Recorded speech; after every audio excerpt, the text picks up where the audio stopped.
So ladies, if you are ready to learn how to sizzle, let me present Melanie Young.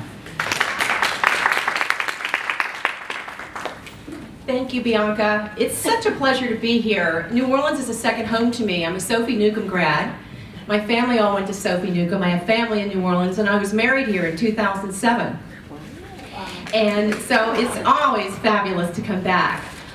You did a wonderful job talking about my kind of transformation, and I'm going to briefly tell my story again to set up why I'm going to help you turn your life from fizzle to sizzle.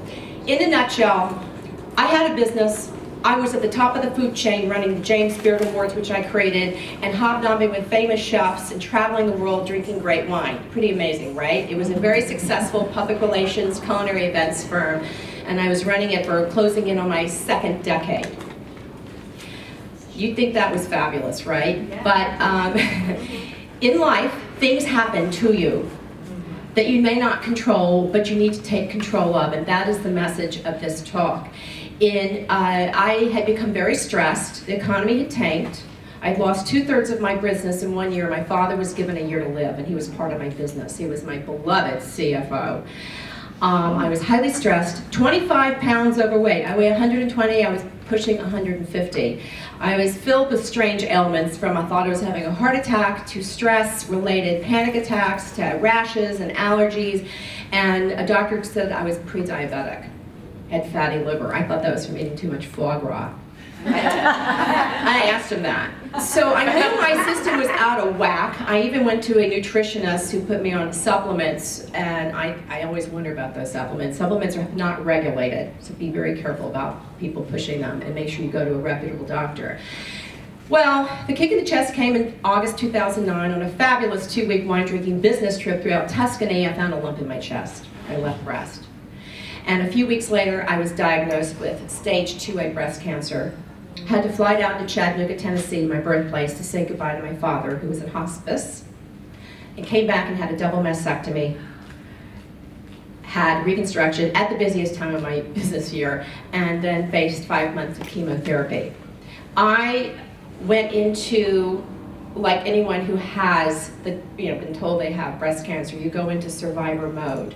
And all my training as an event planner came into work. I started creating checklists and organizing my life, because here I am running a company that I had just brought back from the brink of collapse to being financially viable, and here I am, cancer girl, thinking, oh my God, I'm going to lose not only my life but my source of income. My husband and I, by the way, were together, so we were tied at the hip. So I didn't tell anybody in my business role for almost 2 years that I had cancer. I hid it, and I worked on myself.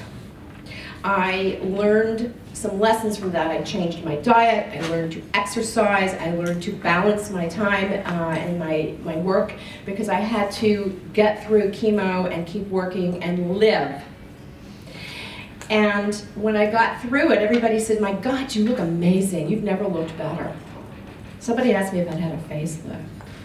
And I thought, wow, there must be something to this lifestyle change that I made despite having cancer. So in every bad thing, there is a silver lining if you make it happen, and we're going to talk about that. And what I did is I got back to work, and I realized that not only did my work leave me, but I had mentally left my work. It no longer gave me joy. I actually believed that it helped cause my illness, the stress, and I started having more panic attacks, trying to go back to my old lifestyle and work, and couldn't do it, and closed my company. And started a kinder, gentler consulting company, and started writing, which I always found therapeutic. And the first book was getting things off my chest. We talked The Survivor's Guide to Staying Fearless and Fabulous in the Face of Breast Cancer.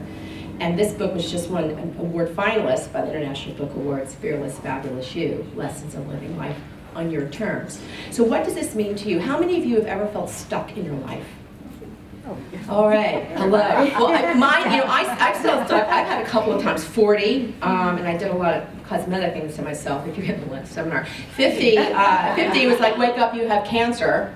I, by the way, was still a newlywed at 2 years. I married late, so it was like, hello, you have cancer, and you just paid for your wedding and your honeymoon, and are deeply in debt, and now you're going to go into more debt because cancer is expensive. So I was scared, but I learned to face fear and reframe it.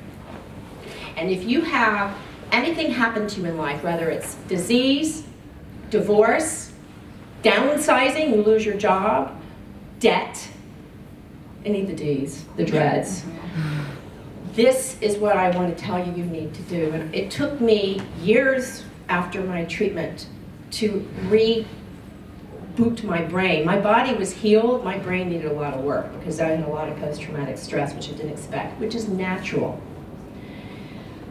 1, recharge your mind and your body. Make yourself a priority. Now, I know we as women want to put our families first. We want to put our community up first. I put my business first, for God's sake, because my dad was like, you put business first. No, you got to put yourself first. It's the oxygen mask theory. You need to stay healthy. You need to stay healthy mind, body, and spirit, so you are strong, and that makes you there for those you love. So it's not selfish, it's self-sustaining. And that is rule number 1, and we don't do it enough. And I will give you my 10 tips at the very end on how to do that. So put yourself and well-being first. 2, portion control your lifestyle diet. What does that mean? Well, we all think about dieting to lose weight. I'm going to tell you this. You can diet all you want to lose weight, but if you have high levels of stress, the cortisol is going to go right here. Yeah. In fact, one woman asked me before I was diagnosed when my baby was due, and I wasn't pregnant. So I had a tire around me. I was so stressed. So cortisol tends to lay there, and it makes your skin break out. It makes you dehydrated. It just puts you out of sorts. Your lifestyle diet is how you balance work, family, you, community, mind, body, spirit. And just like the my plate for how you eat, you got to have your plate for how you live. So draw a circle and think about how much time you spend doing each of those things and figure out what you need to do, rejigger everything so you have more balance. It's very important. You need to give yourself permission to reset your priorities.